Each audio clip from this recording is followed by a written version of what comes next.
Top 10 செய்திகள். இந்திய விமான நிலையங்களில் செயல்பட்ட துருக்கி நிறுவனத்தின் அனுமதியை ரத்து செய்தது மத்திய அரசு. இந்தியா, பாகிஸ்தான் இடையிலான மோதலை நிறுத்தினேன் என சொல்ல விரும்பவில்லை. ட்ரம்ப் நிலையில் மாற்றம். காலக்கெடு விதித்த உச்சநீதிமன்றம். 14 கேள்விகளை எழுப்பிய ஜனாதிபதி. கைதானோர் மட்டும் வழிக்கு விழுவது ஏன்? உயர் நீதிமன்றம் கேள்வி. மகாராஷ்டிரா அரசு அதிகாரி வீட்டில் அமலாக்கத்துறை ரைடு. ரூபாய் 9 கோடி ரொக்கம், ரூபாய் 23 கோடி வைர நகைகள் பறிமுதல். நாட்டுக்காக பேசுகிறேன், கட்சிக்காக அல்ல. விமர்சனத்துக்கு சசி தரூர் பதில்.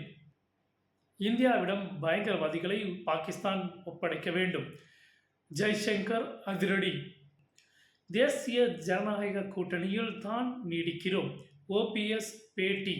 Operation black forest. நக்சல்களின் முதுகெலும்பை உடைத்த பாதுகாப்பு படையினர்.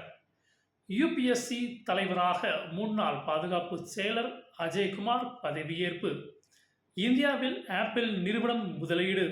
ட்ரம்ப் எதிர்ப்பு. போக்சோ வழக்குகளை விசாரிக்க தனி நீதிமன்றங்கள் அமைக்க முன்னுரிமை. உச்ச நீதிமன்றம் உத்தரவு. உத்தரப்பிரதேசத்தில் டபுள் டக்கர் பஸ்ஸில் பற்றியது தீ. குழந்தைகள் உட்பட 5 பேர் பலி. கைப்பற்றப்பட்ட காஷ்மீரை திரும்ப தரணும். மூவர்ண கொடியை கையிலேந்தி பாஜக பேரணி.